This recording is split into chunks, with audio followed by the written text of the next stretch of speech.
Thomas D. Lorenzo é professor de Economia no Loyola College, em Maryland e membro do corpo docente sénior do Mises Institute. É o autor dos livros The Real Lincoln, Lincoln Unmasked.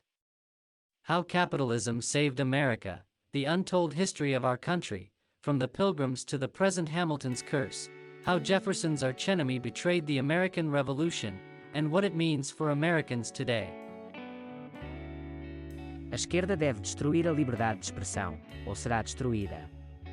Por Thomas D. Lorenzo.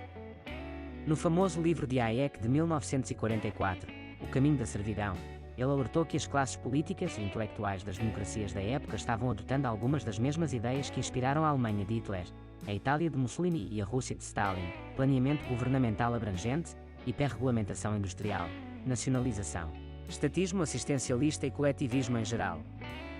Ele não previu que essas sociedades acabariam em servidão, como alguns afirmaram erroneamente. Pelo contrário.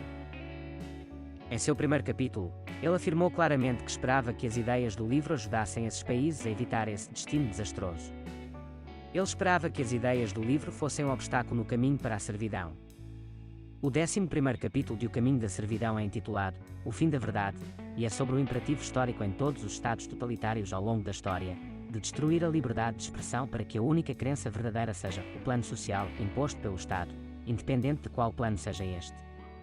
Isso é alcançado através de mentiras e propaganda institucionalizadas implacáveis. Juntamente com a censura severa de todas as ideias contrárias ou mesmo questões sobre a conveniência de impor a força um único plano social. Em outras palavras, esta é a nossa sociedade de hoje, caso você não tenha notado. O socialismo, disse Hayek, sempre tratou de substituir os planos dos políticos pelos planos que todos os cidadãos fazem para si mesmos. Não é uma questão de planear ou não planear, mas de quem deve fazer o planeamento.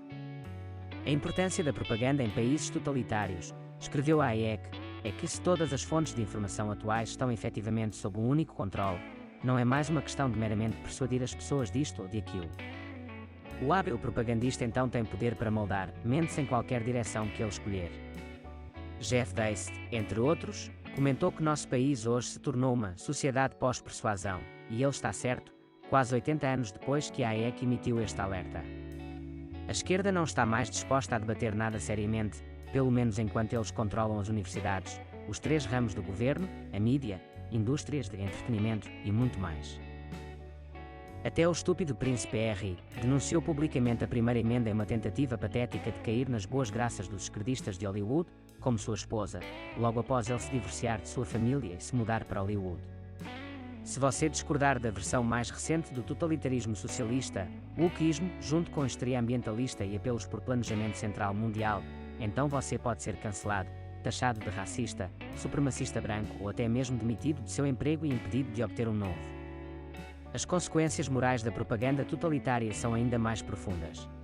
Ela é destruidora de toda a moral, porque mina um dos fundamentos de toda a moral, o sentido e o respeito pela verdade.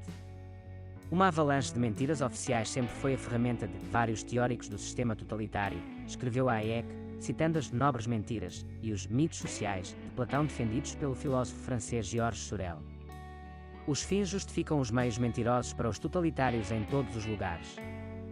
Quando foi a última vez que um porta-voz da Casa Branca não mentiu em público? Veja meu livro de 1992. Official Lies, How Washington Misleads Us, com James T. Bennett. É claro que as opiniões minoritárias devem também ser silenciadas, e todo o ato do governo deve tornar-se sacrossanto e isento de críticas. Isso nunca foi tão visível quanto nas respostas do governo à pandemia de 2020, seguida pela campanha de Biden e seu conluio com a Big Tech para censurar até mesmo o presidente dos Estados Unidos, juntamente com evidências maciças da colossal criminalidade e corrupção do sindicato do crime da família Biden.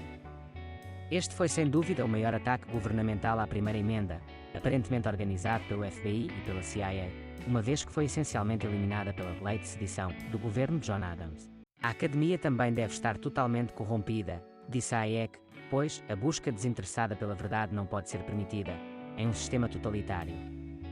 As universidades americanas percorreram quase todo o caminho até o fim do caminho da servidão a esse respeito. Muitas caíram completamente do penhasco. Isso é especialmente verdadeiro, disse Hayek, nas disciplinas de História, Direito e Economia. Elas devem ser comprometidas de forma a apoiar o Estado em vez de criticá-lo, mesmo que moderadamente.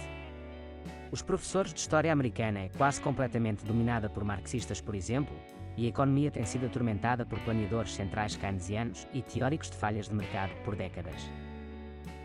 Como Doug Casey observou certa vez, a maioria dos economistas hoje são apologistas políticos disfarçados de economistas. Eles prescrevem a maneira como gostariam que o mundo funcionasse e elaboram teorias para ajudar os políticos a demonstrar a virtude e a necessidade de sua busca por mais poder. O campo da economia, disse Casey, foi transformado em servo do governo para dar uma justificativa científica para as coisas que o governo quer fazer. Nas sociedades totalitárias, escreveu Hayek, a verdade não é algo que se descobre por meio do aprendizado, da educação, do autoestudo, da pesquisa, do debate e da discussão. Em vez disso, é algo a ser estabelecido pela autoridade. No mundo de hoje, por exemplo, a histeria do aquecimento global é ciência estabelecida, a frase menos científica já proferida. Um verdadeiro cientista sempre questiona o status quo, não necessariamente rejeitando, mas mantendo a mente aberta para que novas pesquisas possam alterar seu pensamento. Nada é estabelecido. Uma das coisas mais incríveis do mundo é como um político escorregadio como Al Gore é considerado um especialista em filosofia da ciência, ciência atmosférica. Não se esqueça de que a noção de que a Terra era plana já foi declarada como ciência estabelecida pelos Al Gores daquela época. A ciência médica não é ciência, disseram-nos, Anthony Fauci é a ciência médica. Ou melhor, a autoridade de Anthony Fauci, um burocrata do governo grotescamente pago em excesso, é a ciência. Novamente, nada é menos científico do que esses pronunciamentos ridículos, arrogantes e tirânicos de Anthony Fauci e seus parceiros políticos. A intolerância também é abertamente exaltada nas sociedades totalitárias, disse Hayek, antecipando em décadas o herói da nova esquerda da década de 1960, o intelectual totalitário Herbert Marcuse, autor de um artigo amplamente celebrado sobre a tolerância repressiva, a ideia de que apenas as classes oprimidas merecem liberdade de expressão. No mundo da nova esquerda dos anos 60, cujos estudantes e descendentes políticos agora controlam quase toda a academia, a televisão, a mídia em geral, grande parte do governo, corporações woke e outras instituições, a classe opressora é composta essencialmente por todos os homens heterossexuais brancos, especialmente os descendentes de europeus. Todo mundo é oprimido por eles, diz a teoria. Diz-se que o caipira branco mais pobre e humilde oprime milionários e bilionários negros. Questione essa teoria em nossa sociedade pós-persuasão e você será rotulado como racista, supremacista branco e provavelmente até nazi. É por isso que muitos na esquerda comemoraram após o colapso mundial do socialismo no final dos anos 80 e início dos anos 1990. Não precisamos mais ser associados a monstros como Stalin, Mao, Nicolai Ceausescu e outros comunistas assassinos em massa do século XX, disseram eles. E como todos os outros totalitários que vieram antes deles, eles entendem perfeitamente que a liberdade de expressão é para eles o que a luz do sol ou uma cruz cristã é para Drácula. É por isso que todos eles agora estão empenhados em destruir Elon Musk, um homem que está tentando adicionar um pouquinho de liberdade de expressão ao politicamente correto sufocante e estatista da sociedade. O tratamento que deram a Musk acabará por fazer com que o tratamento a Donald Trump e Bolsonaro pareça uma declaração de amor em comparação. A propósito, seu ódio por Trump e Bolsonaro é derivado da mesma fonte que seu ódio por Elon Musk. Assim como Musk, eles chamaram a atenção e divulgaram muitas das mentiras oficiais e dos mentirosos oficiais do estabelecimento, especialmente aqueles que fazem parte do ramo das fake news. A esquerda considera a luta pela liberdade de expressão uma luta de vida ou morte política, e eles estão certos sobre isso. Se algo merece ser estrangulado em seu berço, é o atual ataque da esquerda à liberdade de expressão. Este artigo foi escrito por Thomas Di Lorenzo, retirado do Instituto Rothbard Brasil, arranjado e produzido por Lex Liber e narrado por mim, Bitlob. Se gostaram, considerem subscrever o canal e deixar o vosso like. Se quiserem contribuir para o canal, podem contribuir enviando sats para este QR Code. Obrigado.